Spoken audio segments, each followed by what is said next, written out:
¿Qué onda, gente? ¿Cómo están? Bienvenidos a un podcast más. El día de hoy tuvimos un invitado especial desde Puerto Rico. Él es José. José es politólogo e historiador, una persona muy culta en temas de política. El día de hoy tratamos de tocar estos puntos de política actual y la conversación nos llevó a temas muy interesantes. Hablamos sobre lo importante que es saber a quién dar el voto, sobre cómo las redes sociales pueden manipular nuestras ganas de votar por alguien y obviamente tocamos el tema de impunidad y de justicia. Fue un episodio muy interesante. Los invito a que se queden hasta el final. Y ya saben, si lo ven todo, déjenos un mensaje. Gracias.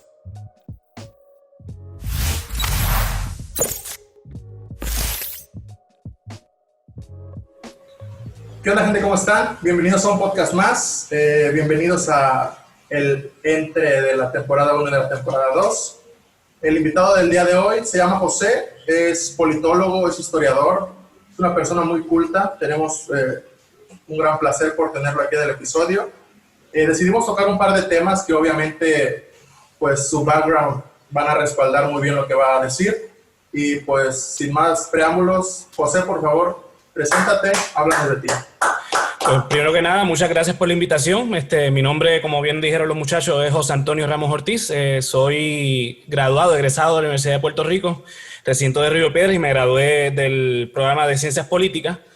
También tengo varios cursos en historia, so que me gusta pensar que también soy historiador. Desde el año 2011 tengo una página que empezamos como una revista de sátira política, que se llama El Resaltador de la Realidad. Actualmente eso lo convertimos en un podcast, ¿verdad? Acá en Puerto Rico estamos en un proceso eleccionario y pues decidimos, con todo este revolú que pasó el verano pasado en Puerto Rico, donde tuvo que renunciar a pedido del pueblo el gobernador en ese entonces, Ricardo Rosselló, pues yo decidí, ¿verdad?, que ya que se trataba de una elección bastante importante en la historia de Puerto Rico, pues cambiar ese formato a podcast para poder llegar a más gente, más personas y poder educarlos en camino a estas elecciones, donde tenemos 6 candidatos a la gobernación de Puerto Rico. Nada, allí tocamos no solamente temas de política, también de historia y temas sociales.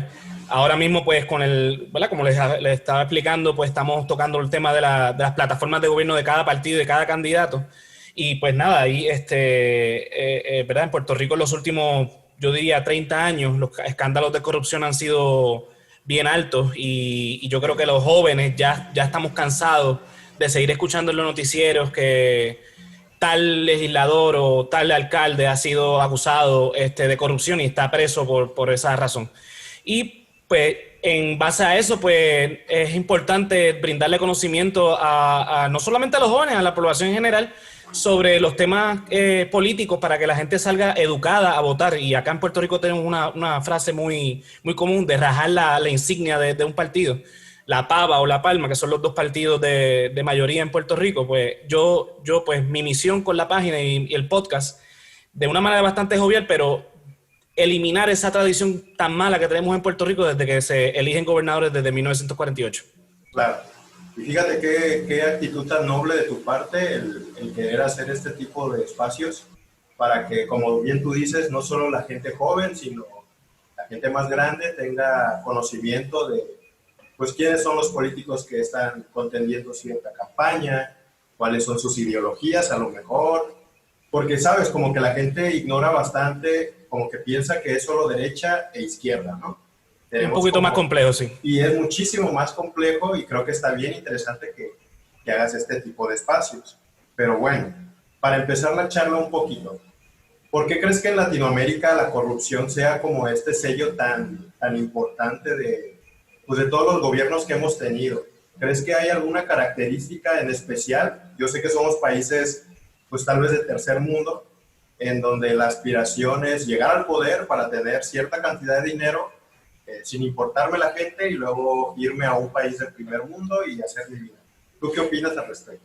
Pues mira, yo creo que eso tiene que ver con la historia. O sea, si nos ponemos a ver Latinoamérica, incluyendo Puerto Rico, tenemos una tradición, ¿verdad?, en común, bueno, una historia en común, porque fuimos hasta cierto punto colonias de España, so que tenemos una tradición política bastante marcada porque fuimos gobernados de una misma manera. Por eso es que quizás también hay cosas bien diferentes como países como Estados Unidos o, ¿verdad?, otros países que no necesariamente fueron colonias españolas acá en América. Y esas tradiciones donde vemos que el gobierno es algo lejos. Tomando en consideración que en la memoria colectiva vemos al gobierno como algo que está distante, algo que estaba al otro lado del Atlántico. Yo creo que todavía eso se mantiene en la psiquis colectiva de toda Latinoamérica, y pues vemos al gobierno como algo que es inclusive hasta distinto, algo que está lejos, algo que pues sí, hay elecciones, pero como que eso no me afecta lo que esas personas hagan allá. Y normalizamos hasta cierto punto la corrupción, porque hasta cierto punto nosotros como sociedad también estamos, ¿verdad? Vemos normal ciertos rasgos de la corrupción. O sea, a veces en nuestro diario vivir hacemos cosas que si lo ponemos en el plano político es corrupción. Lo que pasa es que no nos damos cuenta porque acá tenemos en Puerto Rico el ay bendito. Ay bendito, eso no pasa nada. Eso lo hace todo el mundo. Y el problema es que al nosotros creer que lo hace todo el mundo y no nos estamos dando cuenta de cómo eso afecta a la sociedad, pues es el problema ¿verdad? Tan grande que tenemos de corrupción, no solamente en Latinoamérica, yo creo que en toda América y el resto del mundo. Obviamente, en los niveles de educación tiene mucho que ver con eso. Sí, claro, se normaliza, ¿no? Se llega a normalizar pues el problema de la corrupción. Pero yo creo que también tiene que ver con la impunidad, ¿no? O sea, la impunidad que tiene la corrupción, digo, o sea, la impunidad es que no se lleve a cabo el sistema de justicia ante cualquier tipo de corrupción, ¿no? Digo, a mayor impunidad, pues la corrupción obviamente es más grande. Claro, claro. Aquí en Puerto Rico nosotros tenemos, ¿verdad?, una situación política colonial. Puerto Rico es colonia de los Estados Unidos de 1898 y esa situación no ha cambiado. Y aquí generalmente en Puerto Rico vemos que los que atacan la corrupción son precisamente el gobierno de la metrópoli, el gobierno de Washington, el gobierno federal. Hace escasas semanas, cuando ocurrió una primaria aquí en Puerto Rico, al día siguiente el gobierno federal de Estados Unidos en Puerto Rico arrestó a 2 legisladores en Puerto Rico. Entonces, vemos, ¿verdad?, que como es, no sé el caso particular del resto de los países latinoamericanos, pero en Puerto Rico vemos como que quien atiende ese asunto no somos nosotros, son el gobierno de los Estados Unidos. En el caso de Latinoamérica, obviamente son países independientes que tienen pero también tiene que ver con el hecho de que, es lo que tú dices, mientras mayor poder tú tengas, mientras mayor escala de poder tú tengas, pues tú tienes más dominio ¿verdad? En el caso de Puerto Rico aquí le llamamos el Departamento de Justicia. Me imagino que allá sería el ministerio o no sé cómo particularmente, me disculpan. Pero es verdad, esa parte del gobierno que se encarga precisamente de estas cosas, y como acá le llamamos pana, aquí, o sea, el gobernador pone a un secretario de justicia que es pana de él. ¿Para qué? Para que eventualmente, como pasó en el verano del 19 aquí en Puerto Rico, pues no hay investigaciones. Ricardo Rosselló, que era gobernador en ese entonces, se le acusó, ¿verdad?, por un chat que él tenía con otros funcionarios de gobierno, donde había un esquema de corrupción evidente, donde hubo una investigación, pero como él renunció y pone precisamente, ¿verdad?, en la línea de sucesión le tocaba a la secretaria de Justicia, pues la secretaria de Justicia no investigó y de hecho no hace mucho salió el informe donde encontraron no causa. Y es eso, que pues, se cubren entre ellos unos para... con otros, sí, claro. Y es lamentable porque el problema también es en la estructura de gobierno, cómo está diseñado el gobierno. Pues yo estoy seguro que si el secretario de Justicia en Puerto Rico fuese un ente hasta cierto punto independiente, pues este tipo de cosas no pasa. O sea, sí, claro. Porque la secretaria de Justicia es básicamente todavía es la abogada del gobernador. Entonces, obviamente lo va a defender porque claro, fue nombrada por el gobernador. Sí, mira, por ejemplo, en México, digo, no es caso de muchos años que haya sucedido, pero en el sexenio actual, donde está gobernando un presidente que es, pues, es populista, digo, no se dice en el mal sentido, sino pues su principal movimiento es populista, apoya mucho a las comunidades de escasos recursos, etcétera, etcétera. Él está haciendo que el poder recaiga totalmente sobre él. Digo, aún no lo ha logrado, pero su línea va hacia ese camino. Quiere centralizar todo el poder en él, ¿sabes? Y eso a veces es un problema.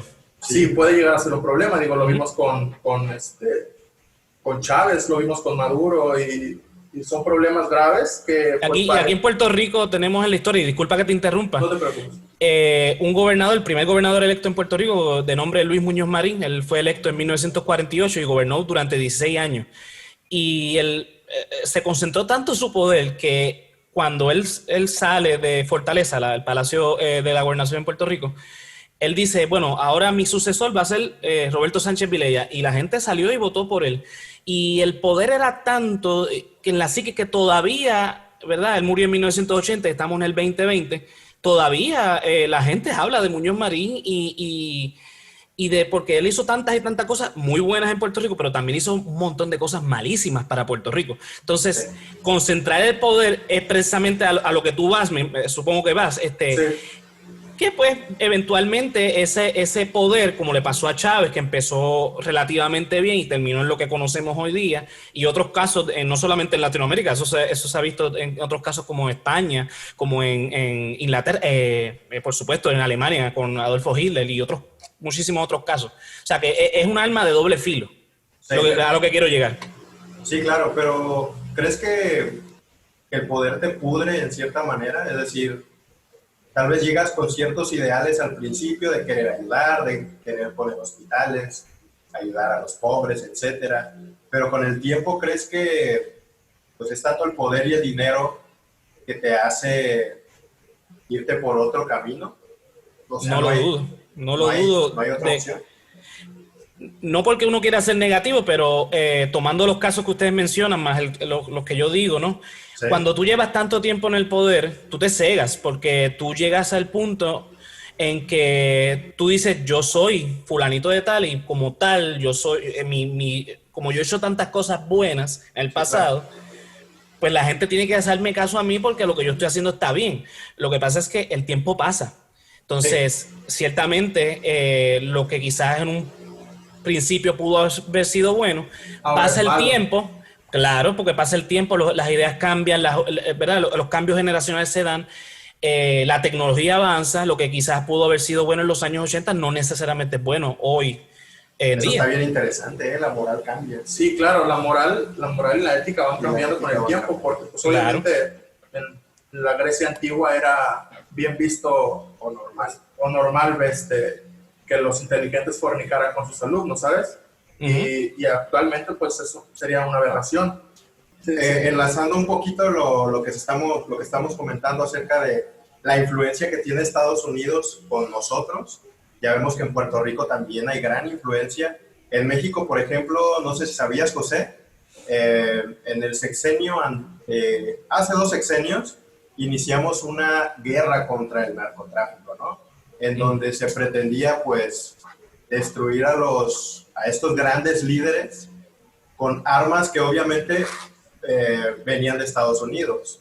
Y aquí lo interesante fue de que, digamos que Estados Unidos puso la pauta de, ok, vamos a enfrentar a los delincuentes, acabando con ellos, pero México, como es un país un poquito, o un país pobre, pues nosotros lo único que podíamos poner era a los muertos, y se vio en la tasa de delincuencia cómo los muertos pues ascendieron fueron cifras históricas de hecho, y ahorita con el actual presidente tenemos ese rezago todavía de que ya vieron cuántos muertos hay con este presidente no trajo el cambio, o sea, se toman de eso, cuando realmente no se está viendo la patología de fondo, ¿sabes? O sea, tratamos de curar los síntomas o los baches, pero no estamos dispuestos a ver cuál sería la mejor solución para el país. Y es ahí donde entra este conflicto en el que la gente no ve que los cambios pues toman muchos años, 10, 15, 20 años,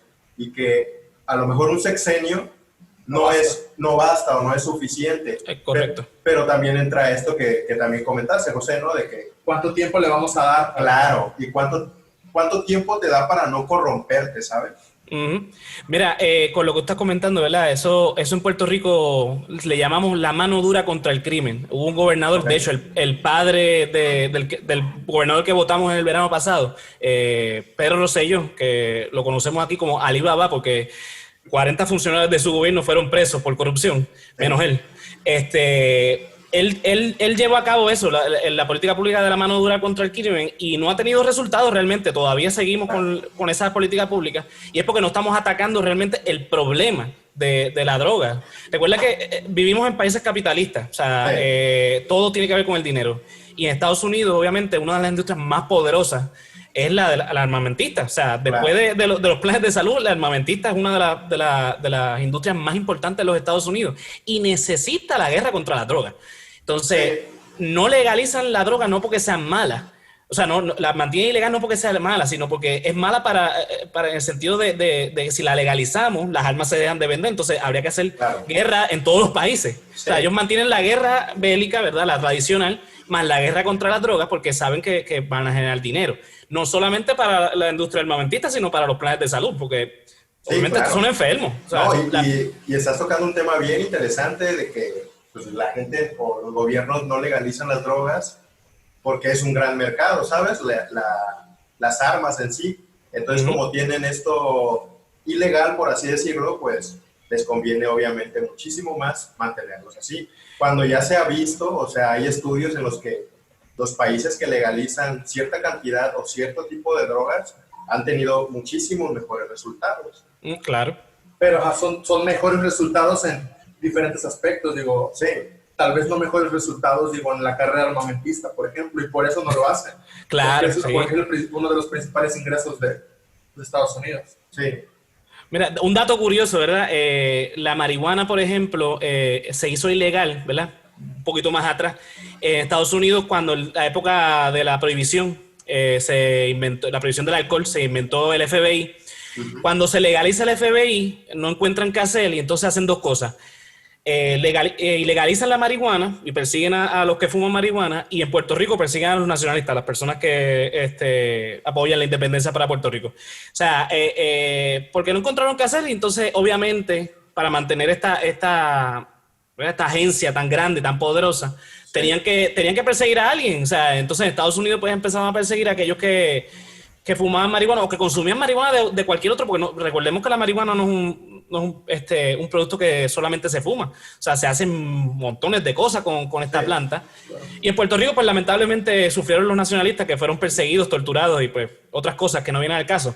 Pero a lo que quiero ir es que es precisamente eso. No tocan las drogas, no porque sean malas, porque si te pones a ver, el alcohol o el cigarrillo de tabaco es mucho peor en las cuestiones de salud que lo que puede ser la marihuana.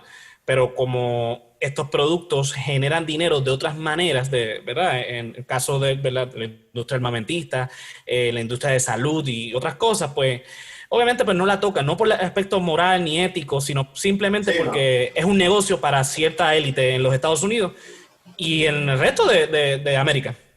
Y como tú comentas, pues vivimos en un país capitalista meramente, ¿no? Y lo importante es el dinero. Y está bien interesante porque hay estudios acerca de la dependencia a diversas sustancias y, por ejemplo, ponen al café muchísimo más adictivo o al azúcar mismo en relación a la marihuana, por ejemplo, ¿no? Y sabemos todos las cosas que produce el azúcar en nuestro cuerpo. El azúcar mata a más gente en Estados Unidos que la droga. Sí, exactamente, pero pues obviamente no está estigmatizado como una droga mala, sino que tú vas a cualquier tiendita de la esquina y hay una bolsita de 1 kilo de azúcar. Pero, así como tú lo dices, ¿no? ¿Malo para quién? Porque obviamente la marihuana también tiene ciertos efectos nocivos. Uno de estos, pues, podría ser que despierta los brotes psicóticos. Entonces, para una persona que esté predispuesta para tener esquizofrenia, por ejemplo, la marihuana va a ser malísima. Claro. Pero obviamente tiene también sus beneficios, ¿no? Como disminuir las náuseas, poder tener la capacidad de dormir mejor. O sea, es una balanza. ¿Y qué va a pensar la gente, a lo mejor boomer? No quiero generalizar, ¿verdad? Pero un boomer, si llegas con una planta de marihuana, te va a decir, oye, es el diablo. Eres el diablo, sácate de aquí, Satanás, ¿no? A que llegues con una bolsita de azúcar. Sí, claro. Por ejemplo, me gustaría contar una historia. Apenas tenemos un amigo en la familia que es bioquímico molecular y él hace sustancias naturales. Tú ya las conoces. Sí. Y estábamos en una plática familiar de mesa común y corriente y toqué el tema de qué opinaba del consumo de la marihuana. Y pues nos empezó a contar que él utiliza pues extracto de marihuana, THC, para algún tipo de medicamento que utilizaba para personas con Parkinson. Entonces, y obviamente hay beneficio porque digo, tiene sus pruebas, está avalada por la FDA y todo eso, y tiene sus pruebas donde pues personas con Parkinson consumen este producto que tiene el THC y pues cambia su vida radicalmente. Y digo, y después de eso él tocó el tema, digo, pues yo opino que no está mal fumar pues un par de veces a la semana, ¿sabes? Pero obviamente con medida. Claro. Y las demás personas en la mesa fue de que, ¿qué te pasa? ¿Estás loco? ¿Cómo dices eso? O sea, fue un tema un poco controversial, pero yo creo que nos falta todavía mucha educación en el tema, ¿no? Nos falta mucha así educación. mismo, Sí. Así Porque, mismo, bueno, en Puerto Rico no sé, ¿hay alguna religión que ¿Qué tan pese estigmatizado esté en Puerto Rico? Bueno, está bastante estigmatizado al punto de que, ¿verdad? La marihuana para uso medicinal es legal, pero si tú dices que tú tienes la licencia para eso, te miran feo. O sea, quizás los jóvenes pues están un poquito más, ¿verdad? Con esto de la marihuana medicinal, pero en Puerto Rico hay una gran cantidad de personas conservadoras. Puerto Rico es un país muy conservador. Aquí una de las candidatas a la gobernación, Alexandra Lúgaro, el cuatrenio pasado dijo que ella no tenía ningún problema con legalizar la marihuana a nivel recreacional, o sea, legalizarla en todos los sentidos. Okay. Y eso para aquí, eso fue un escándalo para todo el mundo. De hecho, ella ha sido una candidata bastante controversial porque ella es la primera candidata a la gobernación que admite ser atea. Y eso también para aquí, eso fue un escándalo que para mí no es la mejor candidata, pero ese no es lo que debemos evaluar de ella, Claro. si es religiosa o no, porque hemos tenido muchísimos gobernadores cristianos que le han robado a este país. Y entonces, ¿de qué vale ser cristiano entonces en ese sentido? Claro. ¿El Estado no es laico en Puerto Rico? En Puerto Rico hay una separación de iglesia y Estado que está estipulada no solamente por la Constitución puertorriqueña, sino desde la primera ley orgánica que establece los Estados Unidos en Puerto Rico, que fue en 1900, la ley Foraker. Pero como tradicionalmente venimos de un gobierno español, que la Iglesia Católica era la religión oficial, pues yo creo que todavía en la psiquis colectiva los puertorriqueños tenemos mucho eso. De hecho, el escudo oficial de Puerto Rico tiene el Cordero de Jesucristo con la Biblia. Claro. Es un escudo colonial todavía, de hecho, porque es el que nos dieron los reyes españoles. Pero a pesar de, ¿verdad?, que es un estado laico, pues todavía tenemos mucha tradición, sobre todo católica, en el gobierno de Puerto Rico. Fíjate, José, ahorita que comentaste eso de que, por ejemplo, ese candidato o esa candidata mencionó que era atea o ateo, a veces el espectador como que se enfoca en ciertas cosas, ¿no?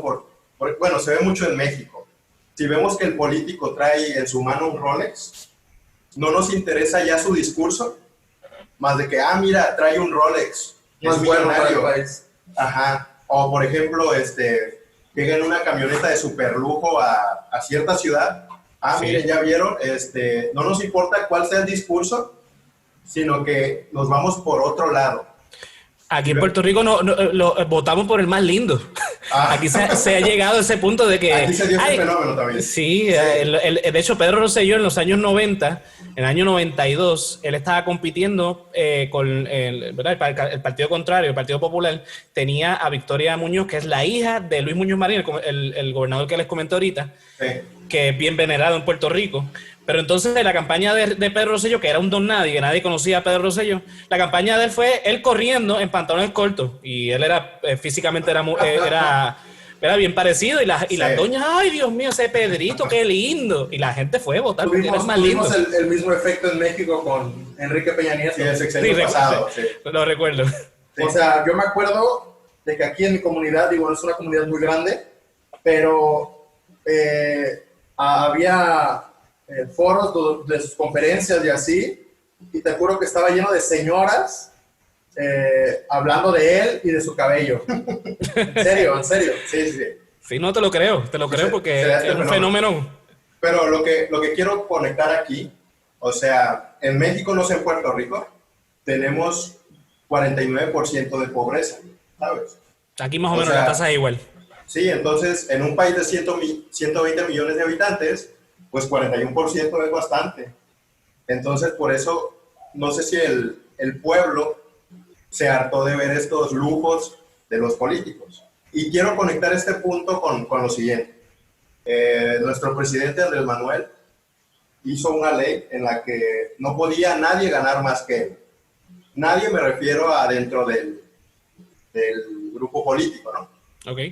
Entonces, las personas encargadas de hacer leyes o legislar, por así decirlo, ganaban más de 300,000 pesos al mes y dieron un salto al cielo, porque obviamente a cualquier persona que le bajes a la mitad su salario, pues va a brincar, ¿no? Va a decir, oye, ¿qué te pasa? ¿Qué estás haciendo? Claro. La cuestión aquí es que esas personas que se encargan de hacer leyes o legislar están ante un reto sumamente mayor. ¿Por qué? ¿Te imaginas que venga la empresa Bimbo, por poner un ejemplo, y me diga, te voy a dar 9 millones de pesos o de dólares o lo que sea, pero aprueba que nuestros productos puedan exceder el nivel de calorías o el nivel de azúcar, el nivel de lo que sea? Imagínate esa persona que recibe 200,000 pesos, que tú le cambies, que le sumes 4 o 5 ceros a su cheque al final del mes, pues obviamente se va a ver tentado para poder hacer una ley que lo beneficie a él nada más y que perjudique a mucha gente, ¿no? Millones de personas. Entonces el punto aquí es, ¿qué tan conveniente es que las personas que se encargan de hacer las leyes más importantes de nuestro país tengan un salario tan reducido, a lo mejor, que se vea atentado solo porque el pueblo o un grueso amplio de la población está harta y vive en condiciones, pues, de pobreza? No sé qué opinan ustedes. Mira, en ese sentido, tú tienes un punto muy válido. O sea, retomando los arrestos que mencioné no hace mucho, se dieron precisamente porque creo que 2 cuatrenios anteriores, aquí en la legislatura había algo que se llama el barril de tocino, que era como una especie de estipendio que le daban a los legisladores extra a lo que ganaban. Entonces, sí, esta legisladora, Tata Charboniel, conservadora súper religiosa, fue arrestada por un esquema de corrupción en donde ella le subió el salario a uno de sus empleados y a través de un sistema que nosotros conocemos aquí en Puerto Rico como ATH Móvil, que es una transferencia bancaria, pues ese sobrante que le estaba dando a su empleada, porque le subió el salario, bien exagerado, pues se lo devolvía a la legisladora. Y no solamente estaba ahí involucrada, también su hijo. O sea, fueron varios arrestos, entre ellos ella, la legisladora, su hijo y la empleada que estaba cometiendo este fraude.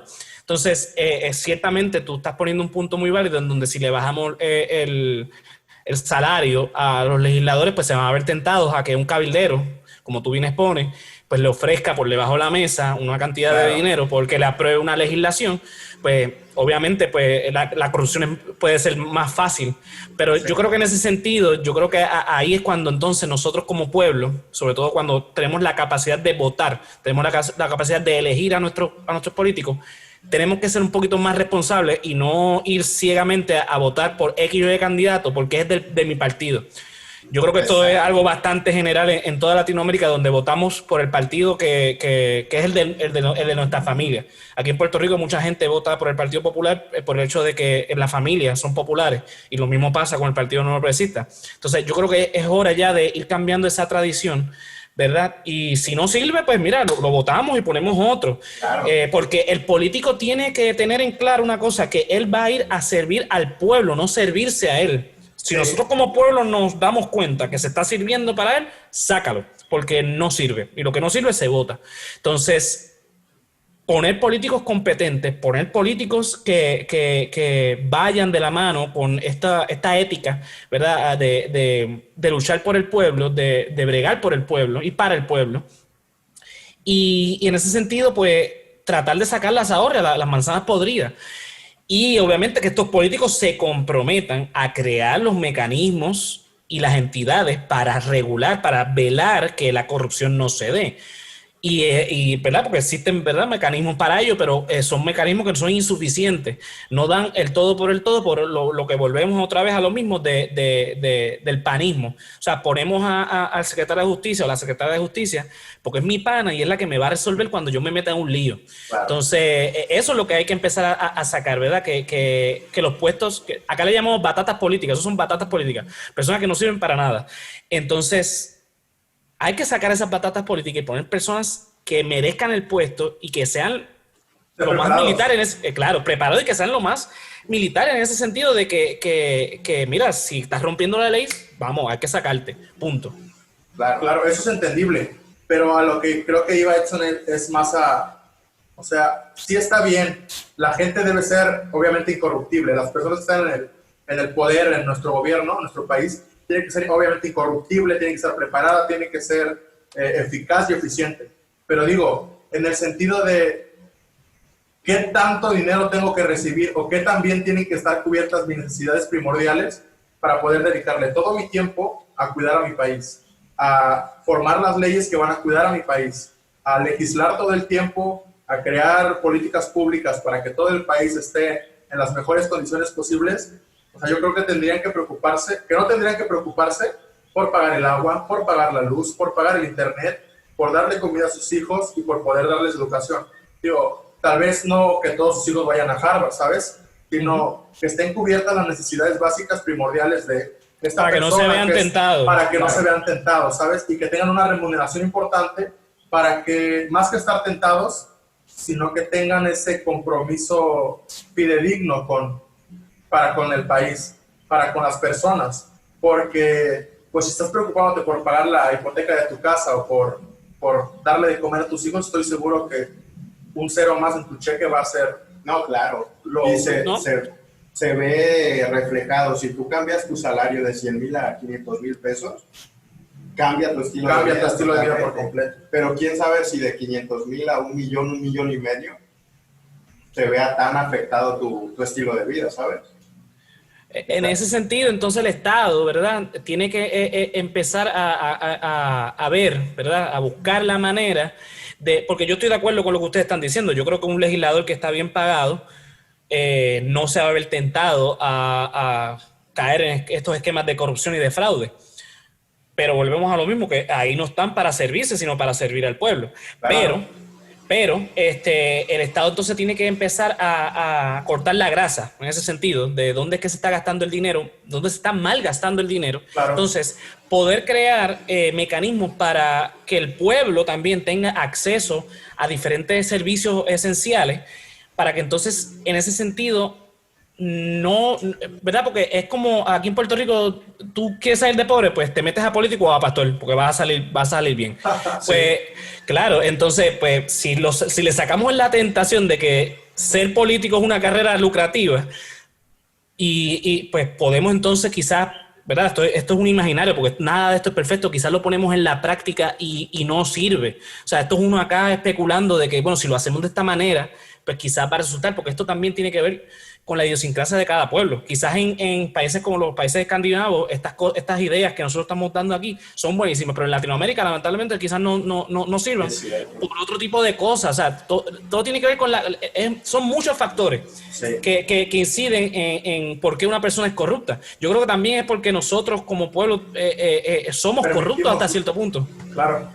Sí, definitivamente es una cadenita. Digo, como país somos un engrane que desde arriba va, desde abajo, desde arriba empiezan a girar los engranes y desgraciadamente todos estamos inmiscuidos en esta corrupción que nos aqueja. No, y no me dejarán mentir, o sea, hablando por el mexicano, pues me imagino que el latinoamericano también tiene características similares, pero el mexicano, por ejemplo, es una persona muy cálida, ¿no? Que te recibe, que te da los buenos días, respetuoso, bla, bla. Pero al mismo tiempo en México vemos el otro extremo. Vemos un mexicano violento. De la cubeta de cangrejos. Sí. Que cuando uno va subiendo, pues todos lo empiezan a bajar. Pero me refiero a que podemos ver al mexicano católico, súper creyente, conservador, pero al mismo tiempo también llegas a ver al mexicano asesino, claro, al mexicano despiadado, al mexicano, ¿sabes? Todos estos eventos que vemos día a día en la calle, de personas que secuestran o que matan en la calle, tenemos ese contraste, vaya, ese es mi punto. Tenemos a la persona súper cálida, pero se puede ir a los dos extremos. Claro, y eso tiene que ver también, mira, los cambios no se dan de la noche a la mañana. Yo creo que todo el mundo está claro de eso. Yo creo que todos los gobiernos deben entonces empezar a mirar cuáles son los verdaderos problemas, no los cosméticos, sí. no los que se pueden resolver en tu cuatrenio, en el caso de ustedes, el sexenio. No es el maquillaje lo que yo necesito, sino una operación bastante grande. Sí. Claro, un plan de país donde, ok, ¿por qué, verdad? La pobreza, ¿por qué se da? Bueno, no hay oportunidad de empleo. ¿Por qué no hay oportunidad de empleo? Porque la educación es mala. ¿Por qué la educación es mala? Entonces, hacerse todas esas preguntas hasta llegar a la raíz del problema, arrancarla. Claro, Puerto Rico tiene una particularidad diferente al resto de Latinoamérica, que Puerto Rico es una colonia. Pero yo creo que en ese sentido, pues todos los países creo que tenemos el mismo problema, que es el tema de la educación. Y al no tener una educación, ¿verdad? Donde no es que queremos que todos sean doctores e ingenieros. O sea, cada país necesita sus barberos, necesita sus enfermeros. O sea, pero a lo que quiero ir es que si tenemos oportunidades de educar a nuestras generaciones futuras para que tengan quizás un empleo mejor y por supuesto dar ¿verdad? Las condiciones económicas de desarrollo económico donde puedan tener un empleo, porque de qué vale educar y se tenga que ir al extranjero. Pasa aquí en Puerto Rico, la Universidad de Puerto Rico es excelente, pero muchos de los egresados terminan en Estados Unidos. ¿Por qué? Porque allá tienen mejores oportunidades de empleo. Yo conozco muchísimos amistades mías que son ingenieros, abogados, doctores que terminan en Estados Unidos o en otros países del mundo porque aquí en Puerto Rico no están las oportunidades de empleo necesarias. Entonces aquí tienes dos opciones: o ponerte a vender drogas o irte al extranjero, y entonces ahí está el problema. Sí. Pero son una gama también de problemas, porque no solamente la educación académica, sino también la educación en la casa. Eso tiene que ver también con los valores. Entonces claro. Son una serie de problemas que obviamente el tiempo en esta conversación no nos va a dar, pero a lo que voy es que son muchos problemas que hay que ir atacando poco a poco, sí. Ir en el camino mejorándolo para entonces de aquí a 20 años, 30 años tener un mejor país, pero hay que empezar ya. Claro, y el problema es que en vez de curar la patología, en los gobiernos actuales es esta bola de muchas curitas que le hemos puesto a nuestro sistema político y se hace una masa amorfa, deforme así de un sistema político que no sirve y que se pudre cada día más. Se pudre cada día más y pues nos toca decir, pues es el sistema político que tenemos el que nos toca y no hay de otra. No hay de otra, ¿sabes? Para darte un ejemplo de lo que estás diciendo, un ejemplo concreto, aquí hubo un gobernador que se llamó Rafael Hernández Colón. Para mí uno de los peores gobernadores que ha habido en Puerto Rico. Muchos no van a estar de acuerdo con lo que estoy diciendo, pero bueno, esos son otros 20. Que nos pongan aquí abajo si no están de acuerdo contigo. La cuestión es que una vez se le preguntó a Hernández Colón que si el sistema de salud no era mejor hacer un sistema de salud preventivo en vez de uno curativo. Y él le dijo que el preventivo no le daba voto. El curativo sí le daba voto. Entonces muchos políticos también están en esta de que yo soy político, yo necesito ganar las próximas elecciones. A mí me importa un corno si es bueno, ¿no? La solución al problema. O sea, es buscar los votos y vemos mucho eso, no solamente en Puerto Rico. Sí, ese es el problema. O sea, yo entiendo que la democracia es, pues a lo mejor actualmente es el único tipo de sistema al que podemos acudir para tener a alguien electo, ¿no? Para estar medianamente bien. Sí, exacto. Pero el problema de la democracia es esa, que ya no es una democracia original, ¿sabes? Ni siquiera es una democracia y además el candidato no tiene tiempo de realmente leer la radiografía del país y decir, ¿sabes qué? El problema en la educación es este. El problema de la seguridad es este. Hacer ese tipo de preguntas que tú dijiste, José, ¿no? De realmente cuál es la raíz del problema. Y un poquito de este podcast es hacer que la gente haga conciencia y que se pregunte cosas. Tú como politólogo, ¿qué le dirías a la gente para poder inmiscuirse un poquito más en la política? Ya sabes que pues estamos naufragando por este mar de ambigüedad y de agua sucia, de diarrea. ¿Cómo hacemos para poder esclarecer un poco entre tanta diarrea de información? Porque muchas veces no es correcta o... Claro, sí, muchas veces vemos 500 periódicos, 500 notas en internet y decimos, 250 notas están en contra al que quiero votar y 250 están a favor. Claro. O sea, ¿qué le dirías a alguien para poder esclarecer un poquito de su visión y que que no estemos tan cegados por nuestra ideología? Mira, en primer lugar, el internet no solamente es Facebook e Instagram. Salga un poquito de las redes sociales, los memes están muy cool, a mí me encantan, yo los comparto. Pero tenemos que, ¿verdad?, buscar un poquito más. Si un candidato ¿verdad? Aquí en Puerto Rico tenemos 6 candidatos, que eso es una anomalía usualmente. Usualmente tenemos 3, pero este año, pues, con todo lo que ha pasado, pues tenemos 6. Pues miren, use las redes sociales para buscar el candidato, busca su biografía. El problema que nosotros tenemos en Puerto Rico, y me parece que en toda América, es que los que nos gobiernan son generalmente personas de la élite, gente de dinero, y nuestros países son muy pobres. O sea, todos nuestros países, los pobres somos la mayoría, sí, en diferentes ramos, porque, ¿verdad?, está la clase media, la clase alta, bla, bla, bla, todas las clases, pero la mayoría, como tú dijiste ahorita, sobre el 40% en México son pobres. En Puerto Rico pasa exactamente igual. Puerto Rico creo que es el 49%, tirando el 50% de la gente que está en la tasa de pobreza según el censo de los Estados Unidos. Pero si uno puede un poquito más, puede ser que esa escala suba, porque no estamos contando ahí quizás los que dependen del gobierno. Pero eso es otro tema. A lo que quiero ir es que busque información. El internet es una herramienta muy buena, donde usted puede, mira, qué sé yo, aquí hay varios candidatos en Puerto Rico que están proponiendo un sistema de salud universal, un plan de sistema universal.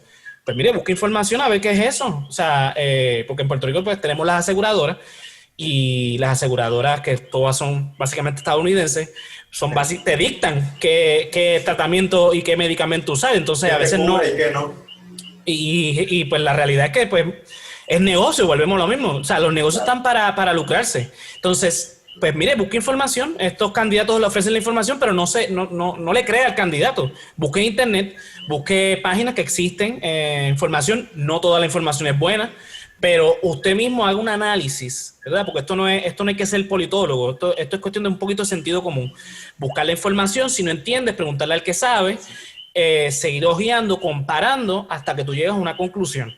No porque hable bonito, porque se vea bonito el candidato o la candidata, usted debe creerle. En el caso de la candidata que les hablé ahorita, Alexandra Lúgaro, para la jerga puertorriqueña es una jebota, es una mujer muy bonita. Muy atractiva. Sí, muy atractiva. Sí. Y pues yo estoy seguro que muchos jóvenes van a votar por ella porque es una jebota, pero yo les exhorto siempre en mi podcast que lean información, porque hay mejores candidatos que ella. Entonces, también la plataforma del partido, no solamente el candidato, el partido, como institución, tiene una plataforma que como partido y como disciplina de partido van a llevar al gobierno, una plataforma de gobierno que sea buena para el país, porque a veces, vuelvo y repito, se ve bonito en palabras, pero ¿cómo lo implemento? O sea, ¿es viable? ¿Es a corto, mediano o largo plazo? Son algunas preguntas que la gente se debe hacer.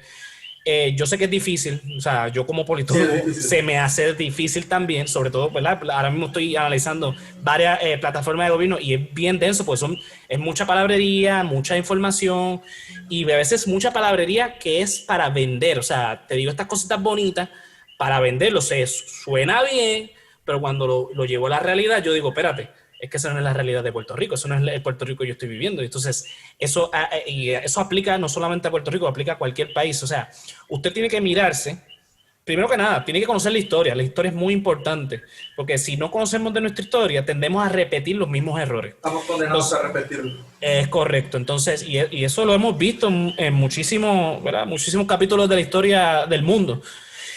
Entonces, si tú conoces tu historia, no tienes que conocerte las fechas ni ¿verdad? Ni los personajes.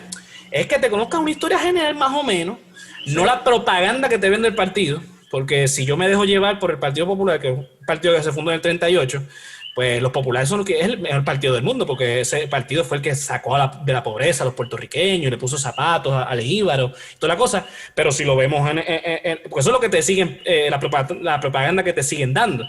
Si lo vemos hoy día, es un partido de élite, un partido que los intereses están para los grandes intereses, o sea, ellos sirven a los grandes intereses de este país. Pues tú sabes que esa plataforma de gobierno no es apta para ti, que eres pobre. Entonces, ¿cuál es tu herramienta? El conocimiento. Tienes que ir, educarte, ver lo que te ofrecen Y vuelvo y repito, no votar por el partido, sino por el mejor candidato de ese partido. Y si de otro partido hay un candidato que también es bueno, elegirlo en la legislatura. O sea, la legislatura es mucho más importante incluso que la rama ejecutiva, por lo menos en mi perspectiva, porque son los que llevan. Son los que llevan la plataforma de gobierno. El Ejecutivo es el que ejecuta literalmente esa legislación que hace el Poder Legislativo. Entonces, si analizamos, no tenemos que sobreanalizar, ¿verdad? No tenemos que estar sacando números del Producto Nacional Bruto ni cosa que se parezca, pero si tú ves que las ideas quizás no sean perfectas, pero van más acorde a tus necesidades, ese es el voto que tú tienes que emitir. O sea, y esa es la mejor herramienta. Y ¿verdad? Si te equivocaste, porque te puedes equivocar y votaste por un candidato que sale a la calle y protesta. Aquí en Puerto Rico por fin nos dimos cuenta de eso y el verano pasado, vuelvo y repito, salimos a la calle a protestar para que saliera este gobernador porque no era lo que él se pintó. Él se pintó como este candidato joven, como este candidato que traía nuevas ideas, como este candidato serio, y resultó ser todo lo contrario. Entonces la gente se dio cuenta del poder de ir a protestar, fueron 2 semanas intensas de protesta, pero finalmente él terminó renunciando. Oye, ¿pero fue una protesta pacífica o fue violenta? Mira, en Puerto Rico, te digo, Puerto Rico como somos colonia, nosotros tenemos una tradición de protesta bien vaga, por lo menos los últimos 20 años, y me explico. Durante el tiempo de España, aquí al que era independentista se le persiguió hasta llegar a matarlo. Y los Estados Unidos hizo lo propio cuando llegó a Puerto Rico. Los años 30, 1930, fue una época bien violenta. Entonces el puertorriqueño empezó a asociar, ¿verdad?, en su psique colectiva de que el puertorriqueño, si sale a protestar, lo pueden encarcelar, lo pueden inclusive hasta matar. Entonces en Puerto Rico se desarrolló una cosa que era el carpeteo, el FBI y luego la policía de Puerto Rico te carpeteaba. O sea, lo que hacía era que te perseguían. Si ellos te identificaban como una persona independentista, pues te perseguían, te anotaban todo lo que tú hacías en una carpeta, e inclusive eso te podía costar hasta trabajo, porque si te veían que tú estabas en una entrevista de trabajo, después que tú salías, esa gente salía y le decía: mire, sé que tú te estaba entrevistando para el trabajo, no lo contrates porque pues lo estamos investigando. No te decían por qué, pero obviamente pues el patrono se sentía asustado. Entonces eso en la psiquis colectiva puertorriqueña calcó en que si tú sales a protestar, tú puedes ¿verdad?, arruinar tu vida. Entonces pues los puertorriqueños empezaron a dejar de protestar. Entonces los poquitos que protestaban, pues lo hacemos con cánticos de plena. O sea, la plena es un ritmo puertorriqueño que utilizamos generalmente en las festividades de Navidad, pero que en las protestas también sacamos los panderos y pegamos a tocar plena. Y era como una fiesta. Entonces, cuando pasó esto de Ricky, de la renuncia de Ricardo Rosselló, pues utilizamos esa misma metodología, pero la diferencia fue que fueron masas de personas. Habían jóvenes, habían viejos, habían de todo, lo que nunca se había visto. La única otra vez que pasó algo similar fue a principios del siglo XXI, cuando los puertorriqueños salimos a protestar para que la Marina de Guerra de Estados Unidos dejara las prácticas de bombas vivas en las islas municipios de Vieques y Culebra, que durante 60 años estuvieron ahí practicando. Y en el 2001, pues, mataron a alguien, un civil, directamente de esas prácticas. Nunca había ocurrido. O sea, las muertes que se daban eran, pues, por cáncer provocado por las bombas, pero en el 2001, pues, perdóname, en 1999, debo decir, pues murió uno por una bomba, exacto. Y pues la gente pues salió a protestar de manera pacífica, porque yo digo entre comillas porque la protesta no es pacífica, por más que tú no, o sea, tú estás provocando, ¿verdad? Y pues en lo que pasó con lo de Ricardo, en el viejo San Juan, la gente, eso se llenó. Creo que una de la que fue Bad Bunny particularmente, que no es santo de mi devoción, pero hay que reconocerle ¿verdad?, lo histórico que fue esa protesta cuando él fue. Se calcula que casi 1 millón de personas estuvieron ahí en el viejo San Juan protestando. No, la única violencia que se dio fue de parte del Estado, que a las 12 de la medianoche parece que acostaron a dormir a la Constitución y pegaron a sacar gases lacrimógenos. Y los mayores afectados no fueron los que protestan, sino los que viven en el viejo San Juan, porque el escuadrón que llevaron no era el escuadrón común que usualmente está en las protestas, era el que utilizan en las cárceles en Puerto Rico para los antimotines. Entonces, pues los gases que estaban tirando eran gases fuertes. Nocivos. Pero mayormente fue pacífico en el sentido de que no hubo muertes, no hubo incidentes mayores, quizás un incendio o algunas ventanas rotas. Pero fueron bastante creativos, porque hubo inclusive gente que hizo yoga frente a la fortaleza como forma de protesta, y fueron bastante creativos en ese sentido, y pues si lo vemos de esa forma, pues sí, fue pacífico. Sí, de hecho te lo pregunto porque yo creo, en mi humilde opinión, que una protesta pacífica no genera ningún cambio, ¿sabes? Claro, Lo siempre... hemos visto en este país, por ejemplo, yo que soy doctor, he visto cómo hace 2, 3 años se protestó porque no les llegaba el pago a los doctores. Entonces todos los doctores, pues, bien uniformaditos, en una fila, sin interrumpir el tráfico de autos, directamente, pues ya sabes, ¿no? O sea, todo de la manera correcta. ¿Qué crees que pasó? Pues nadie los pegó, o sea, nada. Era como, sí, tranquilos, no pasa nada.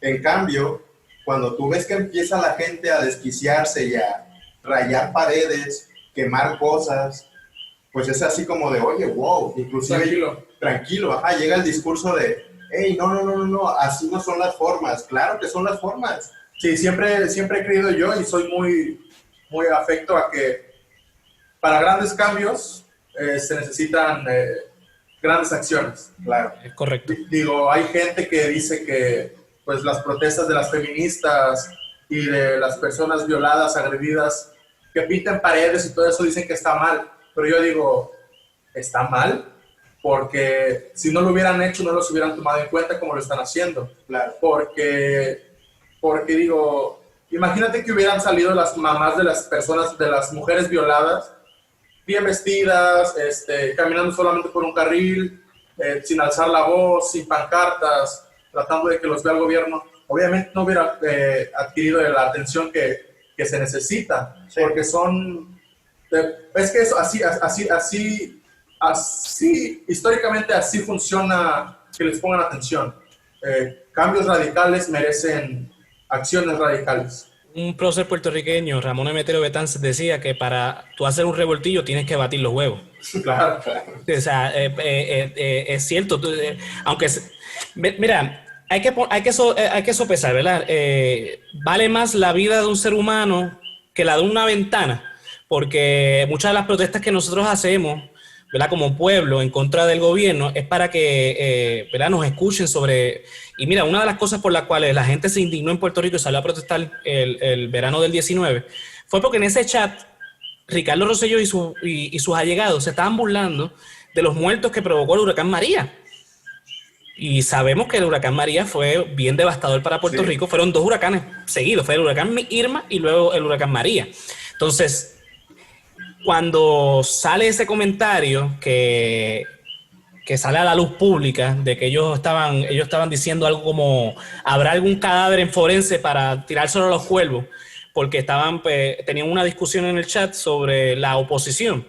Entonces, pues necesitaba, el comentario obviamente viene por eso. Entonces la gente obviamente se indignó porque fueron casi 4,000 muertes las de María, que todavía yo creo que los almacenes del Instituto de Ciencias Forenses están llenos de cadáveres referentes a esto. O sea, han pasado 3 años de esto.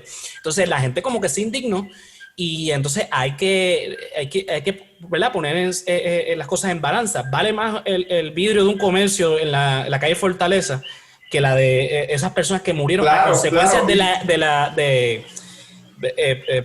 ay, se me fue la palabra que iba a decir, de la incompetencia del gobierno, porque realmente esos muertos no fueron muertos directos del huracán, fueron muertos por la incompetencia del gobierno de Puerto Rico. Claro, digo, y es parte de la discusión actual, porque ¿por qué causa indignación que las personas generen daños a propiedades privadas, pero asesinamos gente por defender propiedades privadas? O sea, es un problema. Es incongruente, es estúpido, y digo... Pero parte de ese problema es por el capitalismo, o sea... Claro, el capitalismo es el principal detractor de todo eso. Sí. Que importa más cuánto produces o vales por cierta cantidad de dinero. Vales por lo que produces y por lo que tienes. Que no por lo que eres realmente. Así mismo es. Sí. Y eso es tristísimo, ¿no? Sí, claro, es triste. Eso tiene que ver, ¿verdad?, con la educación. Si Sí. tuviésemos un pueblo más educado, pues sabemos qué es más importante. Porque de hecho los comerciantes del Viejo San Juan, que fueron los más afectados económicamente por las protestas del verano pasado, ellos están diciendo, sigan protestando, que la ventana mañana nosotros la reponemos. La pintura que pusieron en la pared la vamos a pintar. Y los adoquines, olvídate de eso, porque esos adoquines llevan 300 años ahí y representan algo malo también en la historia de Puerto Rico. Así que olvídense de eso, vamos a seguir protestando para que este charlatán salga de Fortaleza. Yo creo que eso es lo importante, el resultado que vamos a tener después de la protesta. Yo creo que sí, que mover ese chip en la psique colectiva, como dices tú, de la población, para que todos nos demos cuenta que hay un problema de raíz que hay que arrancar y que cambiar, porque hay algo fundamentalmente mal con el sistema político que está afectando pues, la economía, está afectando la educación, la salud pública, El progreso. efectivamente. Hemos visto que para ciencias ya no se invierte tanto en nuestro país. Por Sí, ejemplo, en México se redujo el capital para ciencias, Para arte. se redujo el capital para arte, se redujo la inversión Aquí también. para becas, se redujo la inversión para, los niños que viajaban a Europa, a Estados Unidos, para hacer maratones de matemáticas y así, ya no pueden ir, ya no les, nunca, bueno, antes no les pagaban viáticos, o sea, ahorita no los apoyan ni siquiera, entonces, para deportes ya no los apoyan, pero, por ejemplo, como tú dices hace un rato, la política en general se está volviendo una comedia, se está volviendo una telenovela, se está volviendo básicamente puro entretenimiento, ¿sí? Porque, o sea, por una parte dices, estoy arreglando las calles, pero detrás de ti se te están cayendo 55,000 muertos por semana por cuestiones de coronavirus, ¿sabes? Y digo, ¿qué tanto te puedes parar el cuello y decir, yo estoy ayudando a mi pueblo, cuando en vez de invertir muchos millones en salud y educación, estás construyendo un puente que probablemente no lo necesitas ahorita? En mi comunidad, actualmente donde vivimos nosotros, hubo problemas porque pues, la gente con locales en el mercado y así estaban protestando porque si era su ingreso único y era que vivían al día, ¿cómo podían decirles que los iban a clausurar, a cerrar y no les iban a dar, el gobierno no les iba a pagar pues, ni luz, ni agua, ni internet, ni nada? Pero ningún apoyo, no íbamos a obtener ningún apoyo. Y el gobierno pues medio los tranquilizó por ahí, les dio unas despensillas que realmente no son tan sustanciosas y se colgó la bandera de que pues no podía, que no había dinero, que primero era la salud de los mexicanos y no sé qué.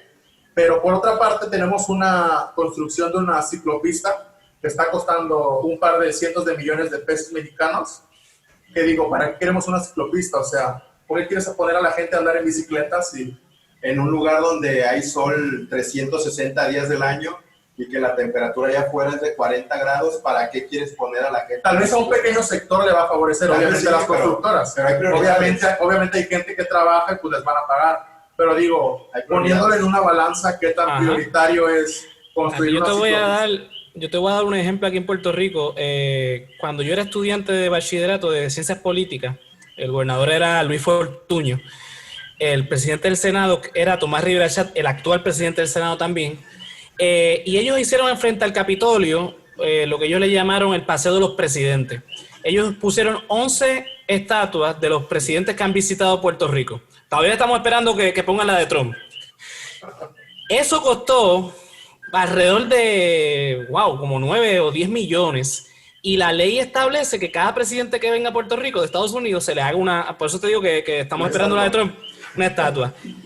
Y yo me pongo a pensar, en ese año recuerdo que nosotros en la universidad teníamos una huelga porque se nos impuso una cuota de $800 anuales todavía estamos esperando para qué eran los $800. Y entonces, pero había dinero para hacer las estatuas, pero no para lo que se necesitaba en la Universidad de Puerto Rico.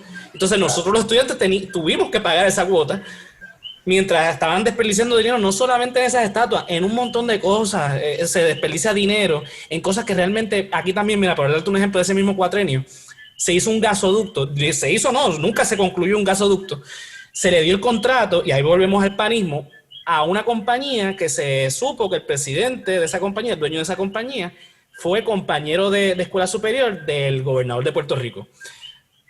Y esa compañía jamás en la vida había construido un gasoducto. O sea, que subcontrataron a otra compañía que sí sabía hacer gasoducto. Entonces, ahí está el detalle. Los gobiernos gastan dinero en cosas que realmente no hace falta. Esa es la grasa que hay que cortar. O sea, es lo que tú dices. Se hacen parques o monumentos, en el caso del ejemplo que di, pero hacen falta. Esa es la prioridad. Tenemos que primero priorizar. Claro. Hay que priorizar en la educación, hay que priorizar seguramente en las ciencias, en el arte, en los deportes, muy importante, en la salud, en el transporte público. Aquí en Puerto Rico, si tú no tienes un vehículo para moverte, eres nadie. O sea, en Puerto Rico la cantidad de autos es casi similar a la cantidad de habitantes, y es porque el transporte público es malísimo. Yo creo que es muy importante en una economía. O sea, por darte un ejemplo, la ciudad de Nueva York. ¿Cuándo tú has visto en una película, una serie, que ahí alguien tenga un carro? No. Se mueven y es una de las ciudades más importantes del mundo. Entonces, ¿pero por qué? Porque el transporte público es buenísimo. La gente no necesita invertir en un automóvil, que son carísimos. Aquí en Puerto Rico más todavía con lo de las leyes de cabotaje. Entonces, ¿qué pasa? Estás empobreciendo más al pobre. O sea, el pobre lo llevas al límite. Entonces, el gobierno sigue gastando en cosas que realmente son estéticas, se ven muy bonitas, ganan votos, obviamente ganan votos, pero que realmente a largo plazo no hace nada. Porque a veces esos parques, esos monumentos, así mismo los dejan, los abandonan. Oye, pero ¿crees realmente que ganan votos? O sea, sí, pero claro que ganan votos, porque recuerda que hay mucha gente que las cosas estéticas, lo que ven visualmente, les llama la atención. Aquí en Puerto Rico tenemos el Coliseo de Puerto Rico. El Coliseo de Puerto Rico lo inauguraron en el 2003, si no me equivoco, y todavía estamos pagando por ese coliseo, pero se ve bonito. O sea, y esa es obra de Pedro Rosselló, y el que es PNP en Puerto Rico dice, no, mira, eso lo hizo Pedro Rosselló, el mejor gobernador de Puerto Rico. Entonces, ahí está el detalle, que a veces lamentablemente hay un sector en la población que por cosas así, cosas visuales, dan votos. Mira, no, porque ¿cuál es la obra de X o Y presidente?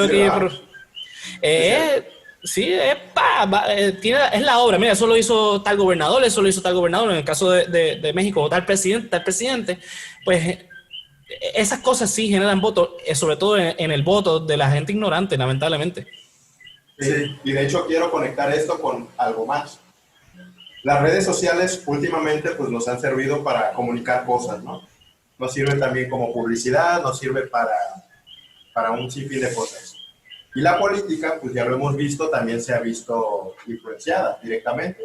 ¿Por qué? Porque si cierta página o cierto grupo de personas, o inclusive bots, o como quieran llamarle, hablan bien o mal de algún candidato, pues ustedes saben que publicidad negativa sigue siendo publicidad.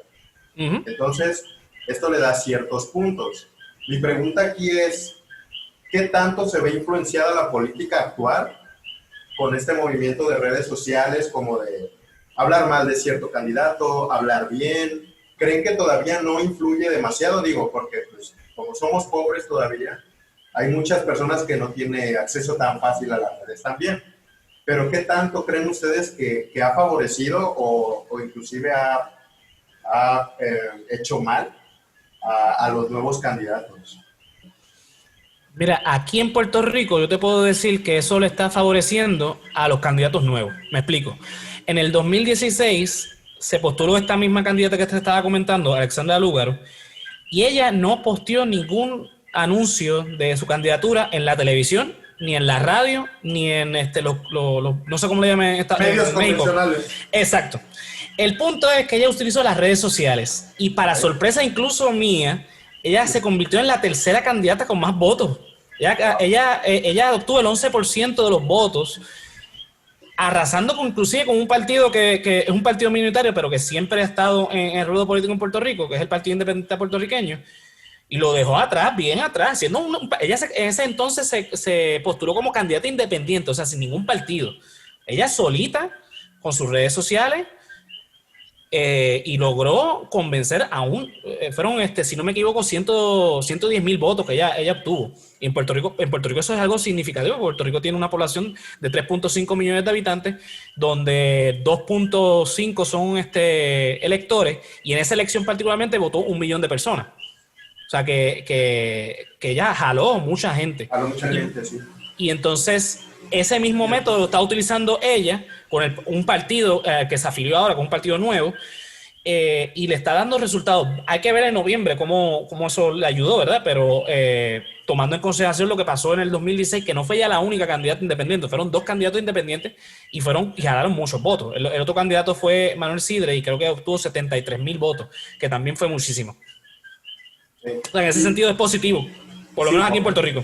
Aquí en México es positivo igual el uso de las redes sociales, digo, positivo para el candidato, pero pues obviamente puede ser negativo para la sociedad porque pues la sociedad realmente no está tan educada, digo, la sociedad en general, el pueblo que es este grueso de la población que pues solamente da su voto sin un estudio antecedente del mismo, ¿sabes? Y digo, esa es contraproducente para nosotros como sociedad porque desgraciadamente lo aspiracional actualmente es el número de seguidores que tienes en Instagram. Entonces, si tú como candidato te puedes hacer de 7 millones de seguidores en Instagram, vas a llegar a un grueso de la población y vas a tener una aceptación tan grande, claro, que desgraciadamente pues puede ser el nuevo gobernador de Nuevo León, como lo estamos viendo actualmente. Lo estamos viendo. Tenemos un candidato a un estado del país que está creciendo por millones en sus cuentas de redes sociales y pues se estipula que va a ser el candidato más fuerte para gobernar su estado. Y digo, tal vez decir que va a ganar por redes sociales es un poco prematuro, pero digo, no puedes decir que está mal que va a ganar solo por redes sociales, pero probablemente si gana y no está preparado y gana por redes sociales, ahí sí se va a poder decir que las redes sociales dictaminaron su gana, ¿sabes? Digo, que tengan redes sociales no te hace que vas a ser mal presidente. No, sí, no, claro. Pero desgraciadamente sí influye, va a ser una palomita que te vas a colgar, pues sin necesitar ser un buen presidente, ¿sabes? Sí, claro, para poner en contexto, José, pues este candidato es tipo influencer, se casó con una señorita bastante atractiva también, que es influencer, entonces tienen, como ya lo comentó, de que lo aspiracional es tener 8, 10, 15 millones de followers en Instagram, pues todos, o la gran mayoría es como de, wow, ya viste al candidato, mira a su esposa, mira, que terminamos en lo mismo, es voltear a ver lo que se ve bonito. Ajá. No tanto una ideología de fondo, sino se ve bien. Y digo, y hubo un fenómeno bien extraño. Hace un par de meses estaban haciendo una grabación en vivo él y su esposa, estaban comiendo y le pidió a su esposa que subiera la cámara porque se le veían mucho las piernas. O sea, pero enojado, pues tuvo una actitud machista, ya sabes. La política de redes sociales, la policía de redes sociales le empezó a tirar, le empezó a decir que estaba mal, que era un machista y todo eso. O sea, y todos pensando obviamente que su carrera política se había acabado. Todos, obviamente, pues el sentido común decía, pues ¿sabes qué? Ya sabemos que es machista, va a dejar de tener popularidad. O sea, y sus redes sociales subieron. Sí, la controversia genera. Y pues me causa tristeza saber que... De hecho, deberías de pelearte ahorita con José para que esto se vaya al cielo. Va a ser el clickbait del episodio, ¿no? Peleando con un puertorriqueño por cuestiones políticas. México versus Puerto Rico. Sí, no, definitivamente la controversia genera porque yo me acuerdo cuando en el 2016 Alexandra Lúgaro precisamente dijo que era atea, las redes sociales de ella explotaron, pero no para bien para ella, en el sentido de que lo que entraron en las redes sociales era para criticarla porque era atea. Entonces, puede ser un arma de doble filo, puede ser algo bueno como puede ser algo malo, pero... ¿Ahí no le favoreció? No le favoreció en el sentido de que los que entraron fueron haters, entonces esos no fueron votantes de ella. Okay. Pero sí la expuso más, obviamente, ella desde el saque, porque ella fue la primera candidata independiente a la gobernación en Puerto Rico. Fue la primera mujer fuera del Partido Popular en postularse. Es la tercera mujer que se postula a la gobernación en Puerto Rico. Y aparte de eso, se supo después entonces que la hija que ella tiene no fue ¿cómo se dice? no fue concebida de manera natural, fue, ay, se me olvidó el nombre de esto, in vitro. Ok. Entonces, divorciada, o sea, vuelvo y repito, este es un país bastante conservador y bastante machista, aunque no lo queramos admitir, pero Puerto Rico México también. Sí, y ella representaba todo lo contrario, ¿no? Exactamente, entonces, pues, sí, ella generó muchos votos en noviembre del 2016, pero también generó mucho hate. Y entonces, eso es lo que estamos viendo en esta campaña. Hay mucha gente que está... ¿ves? Recordando todo eso que pasó en el 2016 y entrando a las redes para atacarla. Vamos a ver cómo resulta en noviembre, que para mí sería interesantísimo ver el resultado de ella y su movimiento. Yo creo que nos surge un candidato así en México. Sí, ¿no? Claro, nos surge un candidato en México que diga, yo soy ateo, no vengo de una familia tradicional, tuve 3 divorcios, ¿sabes? Soy gay, soy bisexual, o sea, imagínate. Eso sería... No, sería una bomba. Sí, no. Bueno, amigo, gracias por estar en el episodio. Vamos a tratar de dar un cool down, tratar de dar, pues, una reseña final como siempre lo hacemos. Definitivamente la política se está volviendo un circo. Definitivamente la población nos estamos volviendo, yo creo que por una parte más críticos, pero por otra parte más ignorantes. Entonces... no sé qué quieras decir para poder terminar este episodio con broche de oro. Bueno, nada, a todos los que te escuchan, a ustedes, es importante, ¿verdad? La educación es poder, es un poder muy, muy, muy importante sobre todo en esta época que vivimos en la era de la informática. Así que utilícenlo a su favor. O sea, este es el momento donde la educación, que es mucho más accesible en este sentido por el Internet, lo utilicemos para el bien de nosotros, que somos la mayoría. Al final de cuentas, los pobres somos la mayoría en todos los países siempre.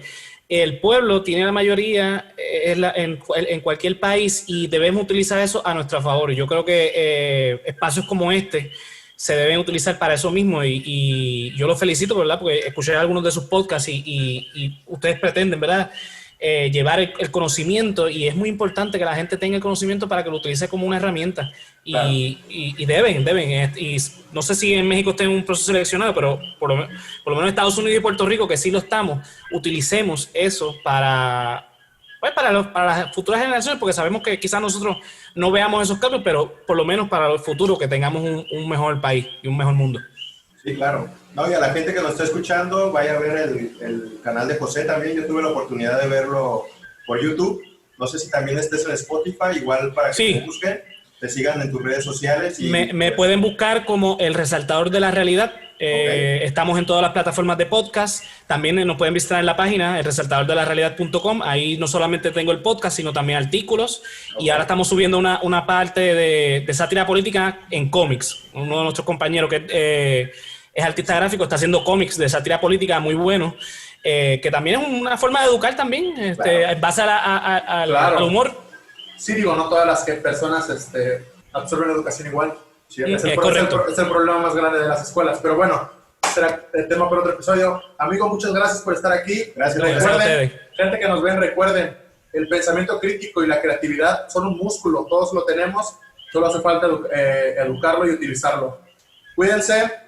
Hasta el próximo episodio. Bye. Bien.